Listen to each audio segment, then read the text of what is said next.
ഇന്നത്തെ വീഡിയോ ഒരു അമ്പല ദർശനമായാലോ? അപ്പം നമ്മൾ കുറേ നാൾ പോകണമെന്ന് വിചാരിച്ചിരുന്ന ഒരു അമ്പലത്തിലേക്കാണ് ഇന്ന് പോകുന്നത്. അപ്പം ഏതാ അമ്പലമെന്ന് വഴിയേ പറയാം. അപ്പോൾ അതുകൊണ്ട് തലേ ദിവസം തന്നെ നമ്മൾ അവിടുന്ന് യാത്ര തിരിച്ചിരുന്നു. ഒരു 9 മണിക്കൂറിൻ്റെ ഒരു ഡിസ്റ്റൻസ് ഉണ്ട് കേട്ടോ. നമ്മൾ ബസ്സിലായിരുന്നു കേട്ടോ പോയിരുന്നത്. കുഞ്ഞ് ഉണ്ടായതുകൊണ്ട് നമ്മൾ കുറച്ചും കൂടി കംഫർട്ടബിൾ ആയിട്ട് നമുക്ക് ബസ്സിൽ തോന്നി. കാരണം ഫീഡ് ചെയ്യുന്നതുകൊണ്ടൊരു നമുക്കൊരു പ്രൈവറ്റ് സ്പേസ് ഉണ്ടല്ലോ. അപ്പോൾ അത് വെച്ചിട്ട് നമ്മൾ ബസ്സിലായിരുന്നു കേട്ടോ യാത്ര ചെയ്ത്. അടുത്ത ദിവസം ഒരു 6-7 മണിക്ക് എത്തേണ്ട രീതിയിലായിരുന്നു കേട്ടോ നമ്മൾ ബസ്സൊക്കെ ബുക്ക് ചെയ്തതും. അപ്പോൾ അതാണ്ട് നമ്മൾ പൊക്കോണ്ടിരിക്കുകയാണ്. അപ്പം നമ്മൾ പോകുന്നത് ഗുജറാത്തിൽ സോമനാഥ് ക്ഷേത്രത്തിലേക്കാണ് കേട്ടോ. ഒരു ദിവസത്തെ ട്രിപ്പേ ഉള്ളൂ. അതായത് തലേന്ന് ഇറങ്ങി അടുത്ത ദിവസം ചെന്ന് അമ്പലത്തിൽ തൊഴുത് നമ്മൾ അന്ന് തന്നെ റിട്ടേൺ വരുന്ന രീതിയിലായിട്ടാണോ നമ്മൾ എടുത്തിരുന്നത്. അപ്പോൾ അതാണ്ട് ഈ ഒരു വ്യൂ ഒക്കെ കണ്ടപ്പം ഞാൻ ആദ്യം ഒന്ന് സംശയിച്ചത് ഗുജറാത്ത് തന്നെയാണോ.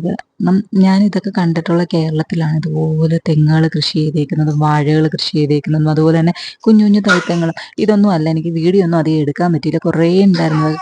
അങ്ങോട്ടൊക്കെ കാണുമ്പോൾ നമ്മൾ വിചാരിക്കും നമ്മുടെ തനി നാടൻ കേരളമാണെന്ന് വിചാരിക്കും കേട്ടോ. അപ്പോൾ നമ്മളൊരു 7:30 ആയപ്പം അവിടെ എത്തി. നമ്മൾ കണ്ട റിക്ഷ പിടിച്ച് ഹോട്ടലിലേക്ക് പോവുകയാണ്. നമുക്ക് വലിയ ഐഡിയ ഒന്നും ഉണ്ടായിരുന്നില്ല, കാരണം എവിടെ ആ ഹോട്ടലൊന്നും നമ്മൾ ബുക്ക് ചെയ്തിട്ടില്ല. അപ്പോൾ നമ്മളെ കൂടുതൽ ഹെൽപ്പ് ചെയ്തത് ഇദ്ദേഹമാണ്. കാരണം നമുക്ക് അമ്പലത്തിൻ്റെ അടുത്ത് തന്നെ ഹോട്ടൽ വേണമെന്നുണ്ടായിരുന്നു. കാരണം നമുക്ക് ഒരു ദിവസമല്ലേ ഉള്ളൂ, നമുക്ക് തിരിച്ചന്ന് തന്നെ വരണം. അപ്പം അതിന് വേണ്ടിയിട്ട്, കാരണം ഇവിടെ എന്ന് പറയുന്നത് ഈ അമ്പലത്തിൽ തിരക്കാണ്, നല്ല തിരക്കുണ്ട്. നമ്മളെന്താ പറയുക, ദർശനത്തിന് നല്ല തിരക്കുണ്ട്, അത്യാവശ്യം നല്ല തിരക്കുണ്ട്. രാവിലെ തൊട്ടേ തിരക്കുണ്ട്.